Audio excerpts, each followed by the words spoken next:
the world. And so as we think about endangered species today, we are thinking about our desert cacti, specifically the saguaro. And I know a lot of you have been sending me emails and posting on my Facebook page wondering what is going on with our saguaros, especially after last summer when we had so many of them die in the city landscapes across Phoenix as we dealt with the hottest summer on record and ongoing drought. So we wanted to dive deep into this topic today. We wanted to talk to the experts across our state and here at the Desert Botanical Garden about what is going on with our saguaros and about what's going on with our desert plants in general.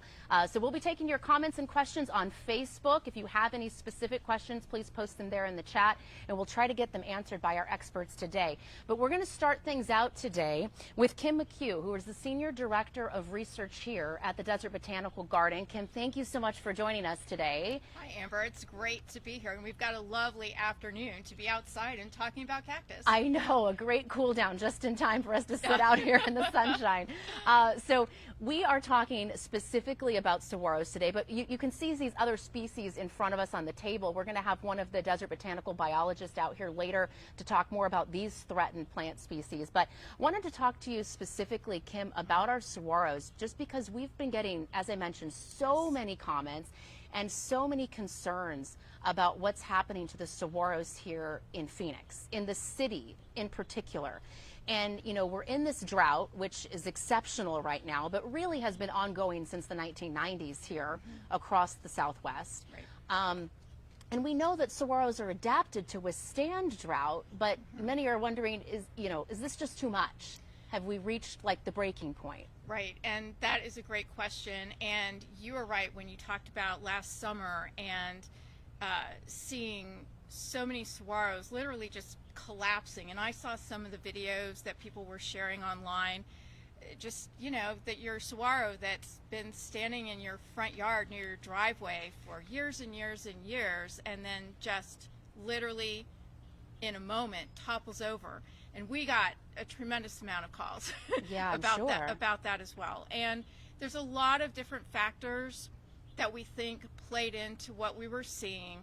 But I think your question about are they just at their limits, I think that is something that is really worth talking about. So last summer was record-breaking in so many ways. And there was the combination of both the extreme temperatures that just went on and on and on, and then coupled with basically the lack of monsoon. I mean, it was like a double whammy. And cactus, saguaro, and all cactus, they have a physiology that does adapt them to living in places where there are these extreme temperatures. However, what they depend on is nighttime temperatures cooling off enough that they can do their, I say, do their business at night. Yeah. So we all know that there are animals who are active during the day, and we know there are animals that are active during the night. Well, it's the same thing with plants. So most plants, we would say, okay, the sun is shining, they're doing their thing, and it's daytime. And when it's nighttime, they just kind of close down for the night. But it's the opposite for cactus. That's one of their adaptations. Instead of expending their energy in the heat of the day to do their thing, to have all of their systems going, doing the things that keeps them alive, they do it at night. But a key thing is, when the nighttime temperature never goes below 90 degrees, that's like the tipping point. Yeah. And we had strings of nights last summer, multiple times through the summer, where there was night after night after night where the temperatures never went below 90. Yeah. And so just the same as, I mean, if you think of a person, when they're overheated, we get heat stroke, we can die, our organs start to shut down, our systems literally can't function at those high temperatures. Same thing for saguaros. Those strings of nighttime temperatures above 90, and the plants, their systems, their internal ability to literally live, to respire, which is to exchange gases with the environment, release energy and all of that, which is the same thing that happens with us. They can't do it anymore. And they literally start to suffocate. Well, it's really concerning.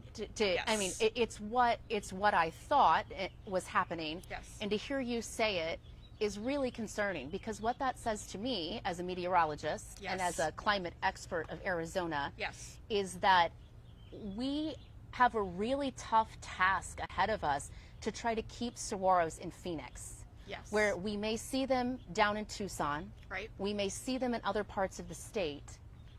If Phoenix is getting to a point where 90-degree lows are more common than not in the summer, which I can tell you that's where we are, Yeah. and that's where we're likely going to stay because of climate change and because of the urban heat island effect that we've created here, Yep. then the long-term survivability of saguaros in Phoenix Yes. is in serious jeopardy. Yes, and I think you've stated that really well, because there are a lot of things we can do. So, for example, one of the questions we got a lot last summer was, well, if I water my saguaros more? Well, if your saguaros are suffocating, if they literally can't function, you could pour all the water you want on them and they're not going to take it up because they've ceased to function. So something that we usually think that will help plants, their biology just precludes it. It won't work. So you're absolutely right. If we continue in the way that we are seeing, where the nighttime lows are above this threshold, yes, we're going to see these iconic cactus start to disappear from our urban landscape. And if you kind of extend it, now right now, when you're out in the open desert, you're right, it doesn't have the whole heat island thing going on that we do in the city parts of Phoenix. But if climate change isn't essentially mitigated, we could actually start to see the saguaros fall out of the landscape that's out in the open desert. And of course, I don't think any of us want to see that. And the saguaro, it's iconic. And by that I mean everyone recognizes it. Yeah, I mean, Everyone. people travel from all over the world just to come here and get a Yes. selfie with a saguaro. Absolutely. And I can tell you from my travels in other parts of the world, the saguaro cactus is recognized everywhere. Yeah. Everywhere. And the thing is, the only place on the planet that the saguaro exists is in the Sonoran Desert, which Phoenix is within the Sonoran Desert, Tucson is within the Sonoran Desert, and then into northern Mexico. And that's it. Yeah. That's On the entire it. planet. On the That's entire it. planet. This little spot. This little spot. So it's super special, and we have the cactus that is recognized around the world. So some of the things that I think about, and we think about a lot here at the garden, is how can we work at large scale levels to mitigate some of these heat island effects, and other things that are contributing to these higher temperatures that are coming with climate change. And there are things that we can do as individuals, and there are things that municipalities or governments could decide to do to help to mitigate that. And I'm starting to see some of that talked about in the media. Things like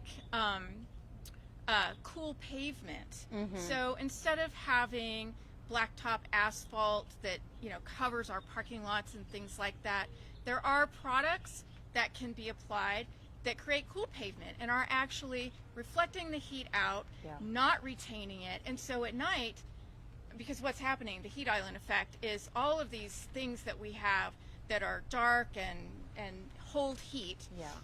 They're getting that heat during the day and they're radiating it out at night, and that's why we have these higher nighttime temperatures. So if we were to do things that would eliminate the ability from a lot of our surfaces or our structures to hold that heat during the day and let it out at night, instead just radiate it off, that would have an amazing effect. Yeah. Another thing I wanted to mention is we need to really value the open spaces that we do have.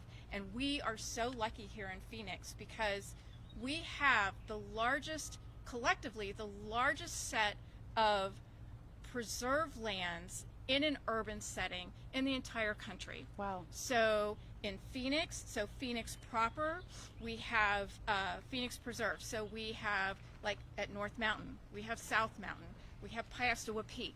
All of these are preserve areas. These are open spaces.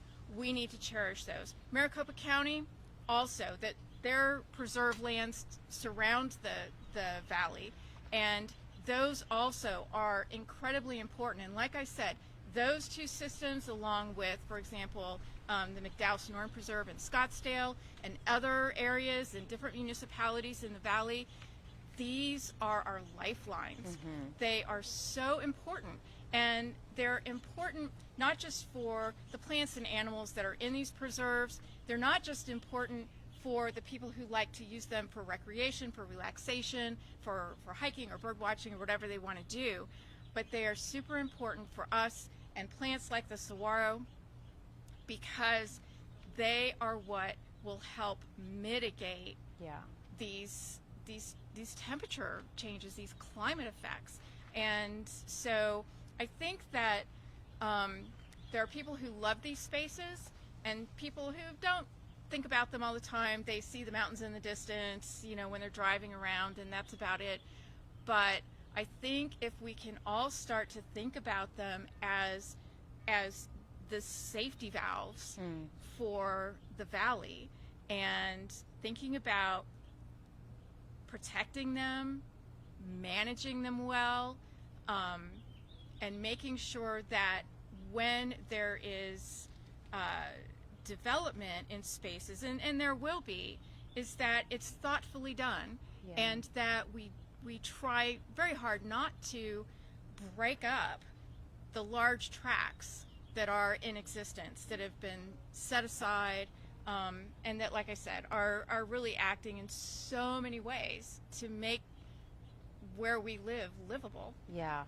You know, I think about the time scale of a saguaro, and I think that is a hindrance for some people in realizing what's happening right before their very eyes, because saguaros live essentially in a different time scale than we do. Like, in order for them to get 15 feet high, it takes over 100 years, right? I mean, these things live between 150 and 200 years. It takes them a very long time to get that tall, and it takes them a long time to decay.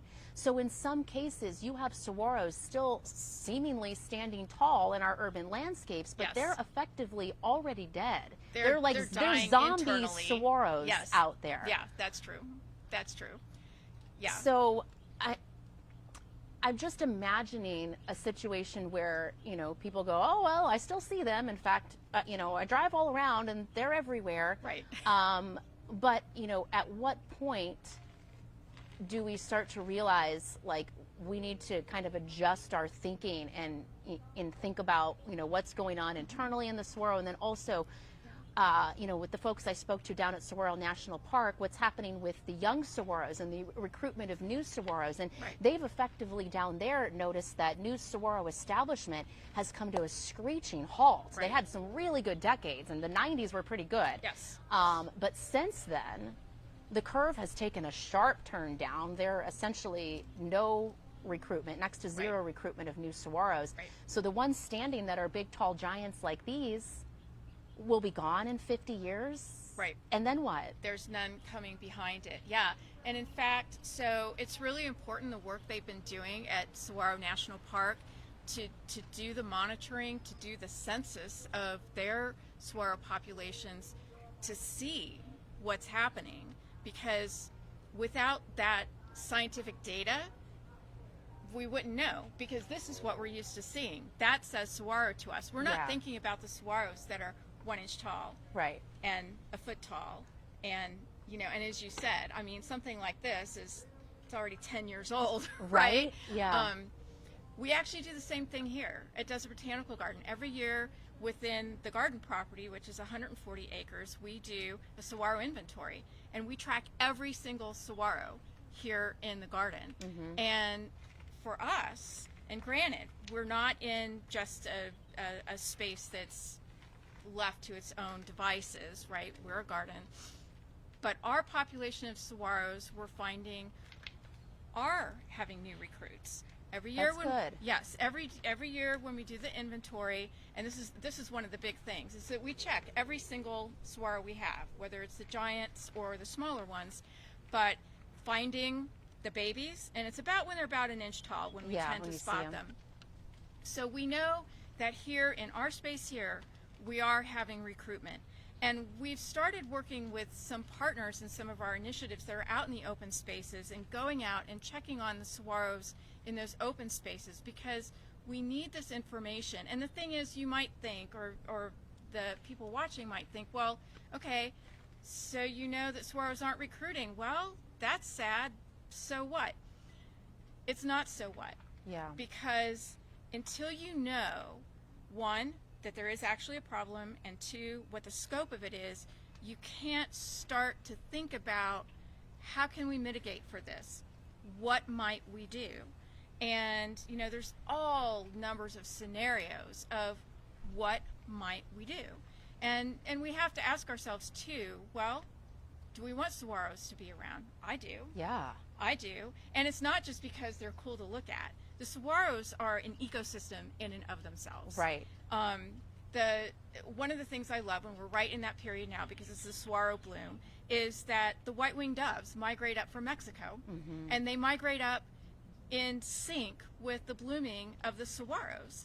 And first they're acting as pollinators and getting at the nectar of the flowers, and later they're going to be feeding on the fruits, and in the meantime they're making babies. Right, right. Yeah, it's awesome. Everything that goes on in the desert to keep the life sustained here. Exactly. And so that's a thing too to think about, is that it's not just, well, if the saguaros drop out of our landscape, we lose something that is close to our heart. We're going to lose a lot more. We're going to lose a lot. Yeah. So we're going to talk more about wildfires with the next person coming in, because that's the other big problem with saguaros. But I wanted to ask you one more question before you go, because a viewer question came in, and they wanted to know, if the saguaro starts losing their arms, does that indicate that they're dying? It's not a great sign. Okay. It's not a great sign. If it's pretty unusual for us here in the garden to see a saguaro that's truly healthy just have arms fall off. Now, I will say, if there's something dramatic, like a really intense monsoon, you know, microburst, that might happen. That's different. Okay. But if things are just going along, and arms are falling off, I think there's an internal problem. There's a problem that you probably want to check out. And as you noted, saguaros and a lot of other desert plants are pretty good at hiding their internal distress until it's too late. Yeah. Yeah. Well, Kim, this conversation has been, I don't know about you, it's been fun, it's been enlightening. I'm sure you and I could sit here and talk saguaros all day. And I hope too that it's not a total downer, because like I said, we have the ability, if we choose to mitigate, to make changes that will benefit us as humans living here in Phoenix, and saguaros, and, you know, everything else that calls the valley home. Yeah, and you guys are doing some great work here harvesting seeds to really ensure that some of these species are going to be around for a while. So we're going to talk more about that, and actually take a look inside the seed bank coming up on ABC 15 News at 6. So Kim, thank you so much. We really, really appreciate it. We're going to bring in Anya now. Anya is with Central Arizona Conservation Alliance, Anya Kuros, and she's going to help us kind of understand the wildfire factor in all of this, because it's not just heat and drought that's affecting our saguaros. Wildfires are affecting our saguaros, and we even saw it within the last year or two with the bushfire and the bighorn fire, killing hundreds of thousands of saguaros. And so it's really becoming a big threat, and some may argue perhaps wildfires are a more immediate threat to our saguaro population. So Anya, thank you so much for joining us. You know, one of the things that I think people need to have a better understanding of in general is these invasive species that come into our deserts, and we need to be able to identify them and really target their removal in order to protect our saguaros and our other plant species. So talk to me a little bit about what your organization does in that respect. Yeah, so the Central Arizona Conservation Alliance is an initiative of Desert Botanical Garden, and we really do, one of our big priorities is focusing on these invasive plant species that are of high concern in the Central Arizona region and really for much of the state. Invasive grasses are of particular concern, and so we have a program called Desert Defenders that we work collaboratively with many partners in the region, counties and cities alike, and other nonprofits to exactly what you're saying, to map these species using community scientists, community residents, and of course our researchers, to map where these invasive species are and to target their removal, do community removal events, but also supply that data to our land managers for a more integrated approach to the management of these invasive species. Yeah, and what's the number one culprit here? Is it bufflegrass? I mean, there's definitely a list, right? But bufflegrass, I would say, is definitely of high concern, particularly when we're talking about wildfires. So how did it get here? What is it? How can we identify it? Yeah. So bufflegrass is a species that originates in Africa in the Mediterranean region, and it was brought here in the 1930s for grazing and livestock forage. You know, that wasn't entirely widely successful, that attempt, and so of course after that we started seeing it spread to you know, nearby disturbed areas, agricultural fields, roadways, and then really just, you know, fast forward to today, and it's widespread in our wilderness areas and of course even in our urban areas. So what's the main, other than carrying the wildfire, what else, what other problems do bufflegrass pose? Yeah, so, you know, aside from the wildfire risk, which is huge, there's the risk and the damage that it poses to the native ecosystem and native habitats that we have here. The Sonoran Desert is a very unique region, as we know, and when you actually look at what the Sonoran Desert looks like, the incursion of grasses like bufflegrass is not common. So what it does is that it actually competes with native plant species like our palo verdes, our saguaros, our shrubs, and even our wildflowers like lupines and poppies. So of course it competes for space, for water resources, and as it goes along and it keeps spreading, it actually impacts the wildlife species. For example, our Sonoran Desert tortoise, which is a protected species, the more bufflegrass we see in its habitat, the less forage, the less food they have that is good for them, that is native, that they evolved with, and it actually over time decreases the quality of life and the quality of the individuals that we're seeing out in our open spaces, in our natural areas. Yeah, and I think it's an important point to talk about how bufflegrass essentially steals water from our other plants, because we didn't touch on this with Kim, but something important to know about saguaros is that in order for them to be established in the soil and grow up as babies, they need nurse plants overhead, right? Like a palo verde or another tree to kind of serve as protection in their young years. Yeah, and they're very opportunistic. You know, a little bit of precipitation and they're ready to go, and they sprout and they, you know, seed heavily. So these grasses, very much like our Bermuda grasses at home, where you see those flower heads that they have, that's very much like bufflegrass. All those little heads are seeds, and they spread crazily and just all over and carpet our desert floor. Yeah, so we're not just talking about the threat to like established saguaros with bufflegrass, but the threat for new saguaros to grow if bufflegrass is also impacting our other plant species that are helpful to get those saguaros established. And really in a very quick amount of time. And when you think about the lengths of time that geological spaces require, you know, natural areas require, this is within 7 years. We see a complete transformation, 10 years of desert shrubland to a grassland. And of course, you know, and then you introduce the danger of fire, and you know, it sparks. Even if it's a lightning caused fire, it completely damages that ecosystem, It resprouts readily after fire. It is adapted to wildfire, so it's going to come back before anything else does. And it slowly and surely damages and changes the ecosystem over time, where we no longer will see our native shrubs and our cacti because they just don't have a chance to come back. So we need to get rid of this stuff. Yeah. Right? Definitely. Yeah. Yes, absolutely. And fast. Yeah, Yeah. because 7 years in the lifetime of a saguaro is like an instant. Absolutely. Like that, the buffalo grass problem is sprouting up so fast that is really a big threat to them.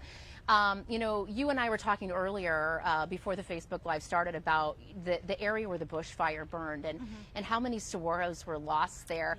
Yeah. And you know, I just want to circle back around to that with you because, you know, a lot of the saguaros are dead and have fallen over, but a lot of them are still standing. There are these zombie saguaros out there in the middle of the desert, but whether they look okay to my eyes or anyone else's eyes, you as an expert look at them and see they're already dead. They're just still standing. So we know, and you know, there's been studies that if, you know, about 30% of a saguaro, if the tissue of a saguaro has been burned, the chances for that saguaro, you know, overcoming that particular, you know, trauma is very, very, very low. So within, you know, the next couple of years, 5 years, 10 years, something like that, that saguaro will fall. It might still bloom, you know, one summer or two, trying to get those last bits of, you know, life remaining out there.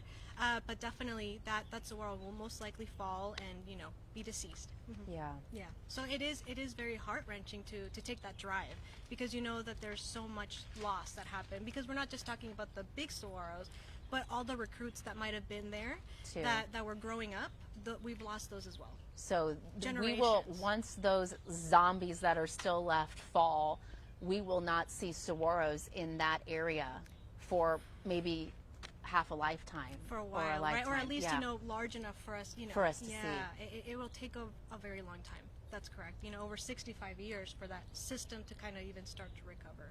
Yeah. Yeah. One of the things that the folks at Saguaro National Park, when I went down and visited them, brought up was that, you know, as things get hotter and drier, these species are migrating, and they've seen saguaros migrate uphill. Right. To try to get away from the heat. And, you know, the thought occurred to me, well, you know, that's taking them from one danger to another, because as they go up slope, they could be increasing their risk for wildfire deaths. Yeah, you know, once we go into as we move north in here in the state, wildfire regimes actually change a little bit. The Sonoran Desert, fire regimes are not normally historical in the Sonoran Desert. They're very infrequent. When we start moving up in elevation, fires become much more frequent. And then we go into our pine forest, ponderosa pine forest, fires there are frequent for that ecosystem. So of course, if our saguaros move up, the fire regime also increases. So then they're putting themselves into an area where fires are more frequent, and they're not adapted for fire. So they're entering another area where they will face the same risks of that wildfire threat. Yeah. So how can people get involved? Can they volunteer to go pull the buffalo grass? Yes, please do so. Yes, so there are many organizations like ourselves and our partners, which you can find on our website. You know, the county park systems, the city of Phoenix, city of Tempe, we're all really working together to do removal events. So if you go to our website or search for Casca and Desert Defenders, or you go in an event calendar, there's many removals happening across the state. Of course, we're entering into the summer season, so they'll become less frequent because it gets kind of hot. It's too hot, yeah. It's too hot. But, you know, come fall, we're going to pick back up again with removals.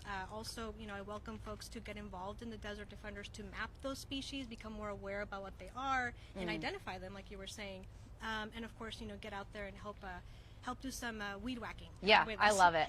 All right, thank you so much. Yeah, this has been a fascinating conversation, and you know, it's just really important work that you guys are all doing.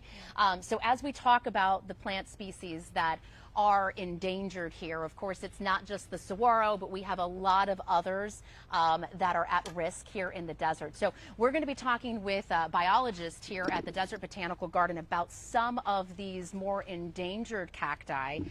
They actually have a seed lab here where they are growing these so that we can make sure we don't lose them. And this is Steve Blackwell. He's going to come in here and talk to us a little bit about some of these endangered plant species. So I'm going to stand up with you, Steve, and we're going to take a look at some of these little guys you brought in here. Yeah, So we'll do a little show and tell. yeah, that's awesome. So thank you. Yeah, so my job here is basically to care for our collection of rare and endangered species.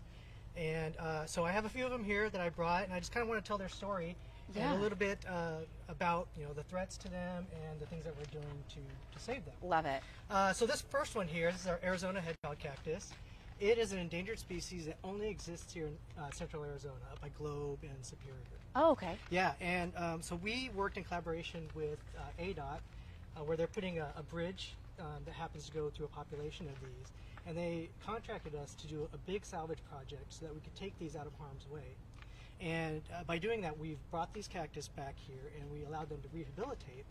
And once they rehabilitate, our goal is to put them back out into the wild after the bridge is complete. So when you remove them, what damage is done? I mean, we talk a lot about going back to the saguaro. When they move a saguaro, they have to cut the roots to get it out, and then when they replant it deeper than it was before. So oftentimes water has a hard time getting down into where the new roots are laying. Do you see similar issues with these other species? Fortunately, these are much easier to rehabilitate than a saguaro. Okay. Saguaros are just so big, Yeah. and they're so stressed. So when we actually collected these, it was middle of summer, and rather than just relocate them directly, adjacent to the area, we wanted to bring them back because we knew they were going to be stressed out.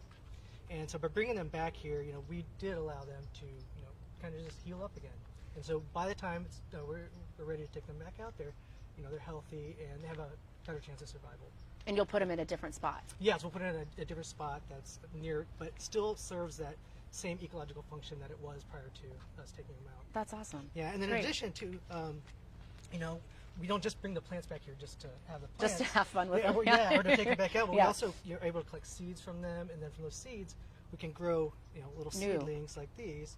And then once these reach maturity, we can continue to harvest seeds from them, or put them back out in the wild. That's great. Yeah. This one caught my eye. It's really interesting. What is this Yes. one? So this one is actually from Florida.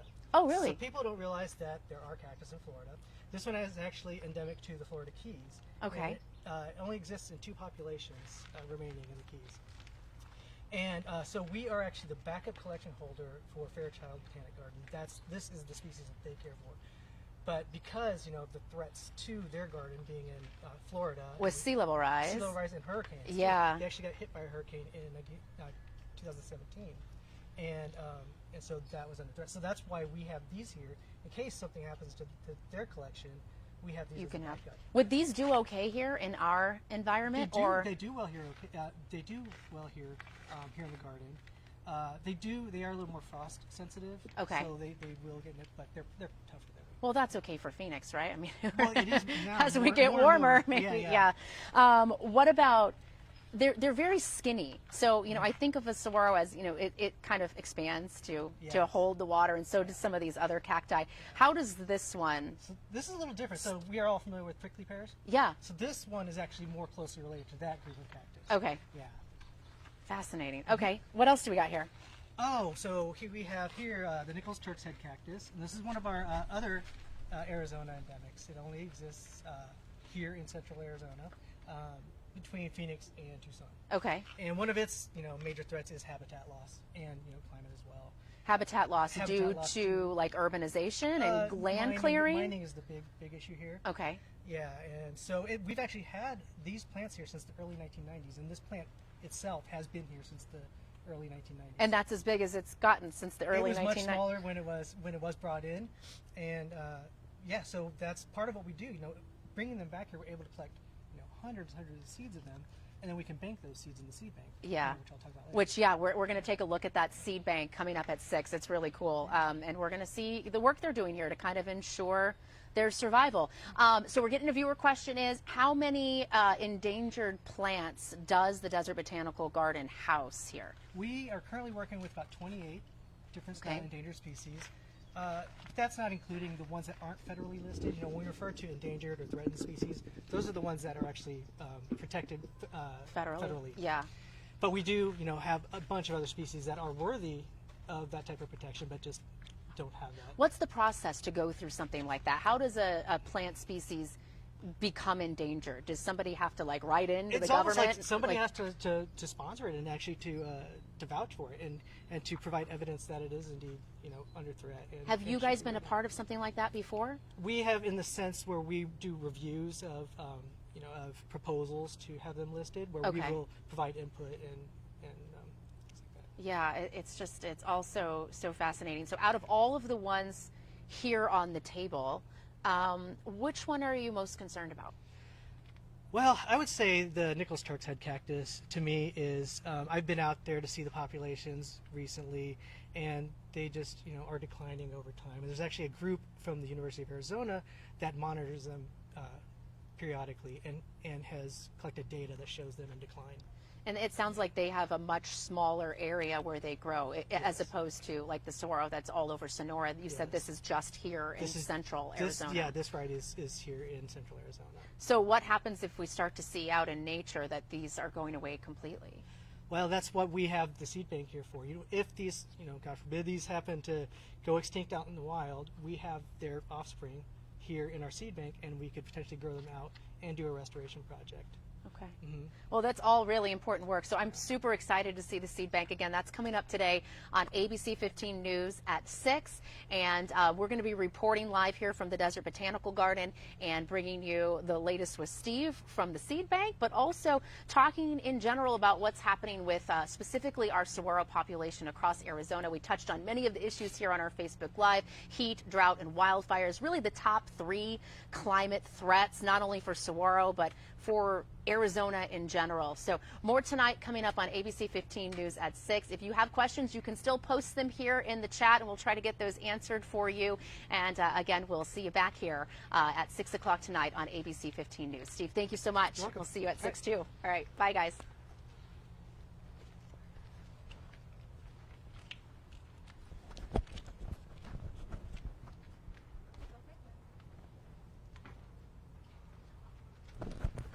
Yeah, 5:36. That's good. Okay. Thank you. Thank you for your help. That was awesome. Okay, good. It was really good. Katie.